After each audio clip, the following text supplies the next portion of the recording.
রাধা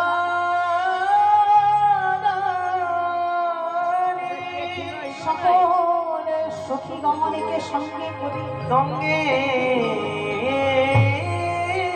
করে কাকে কলসি লোকে চলে যাচ্ছেন যমুনায় জলে আনিতে।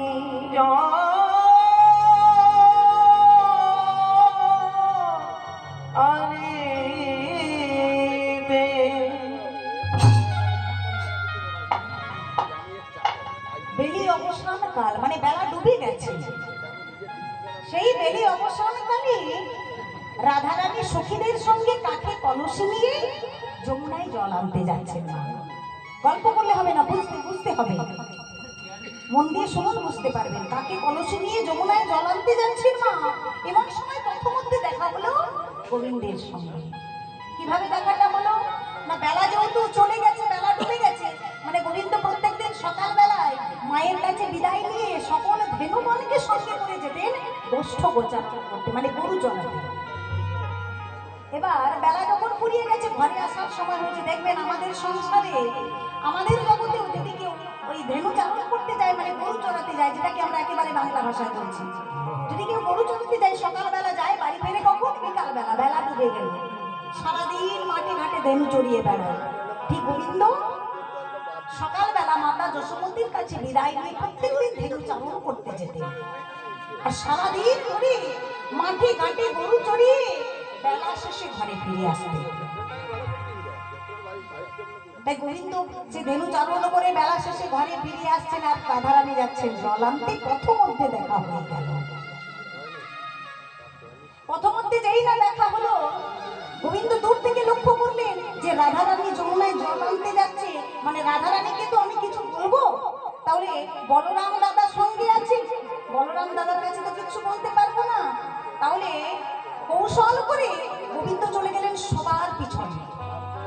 সবার পিছনে যেই না চলে গেলেন কৌশল করে, এবার যেতে যেতে যেতে যেতে দুইজনের মধ্যে যখন সাক্ষাৎ হয়ে গেল, রাধারানী যাচ্ছেন জল আনতে আর গোবিন্দ ফিরে আসছেন, যেতে যেতে যখন দেখা হয়ে গেল, অমনি গোবিন্দ রাধারানীকে দেখে ইঙ্গিত করলেন। কি ইঙ্গিত করলেন? এই যে মাথার কেশ স্পর্শ করলেন। কেশ স্পর্শ করে কি বললেন? ইঙ্গিত করে বললেন, দেখুন দুজনের মধ্যে প্রেমটা দেখুন, ভালোবাসাটা দেখুন।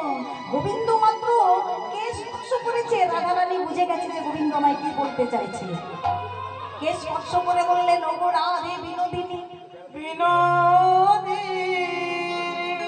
আজ তুমি কেশর কুঞ্জ সাজিয়ে রেখো, আজ নিশিথে আমি তোমার কুঞ্জে যাও, তোমার কুঞ্জে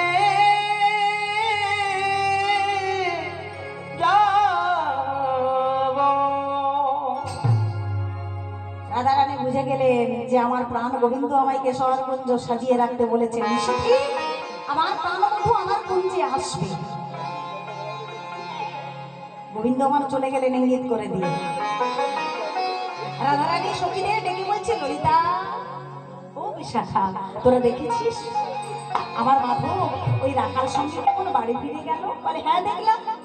আর তোরা কি দেখেছিস সখী আমার মাধবাই ইঙ্গিত করে দিয়ে গেল? ইঙ্গিত করলো? ওই আমরা তো কিছু বুঝতে পারলাম না, আমরা তো তোর সাথেই ছিলাম। বলে সখী রে, মাধব আমায় কে স্পর্শ করে ইঙ্গিত করলো, আমায় ইঙ্গিত করে জানিয়ে দিয়ে গেল। কি জানালো রাধে? তখন রাধারানী বলছে, ওরে সখী রে, আমার মাধব আমায় কি জানিয়ে দিয়ে গেল জানিস? ওই কেশব পরশিয়া আমার বিনোদনা সংকেতে বাজালো বাঁশি, কেশব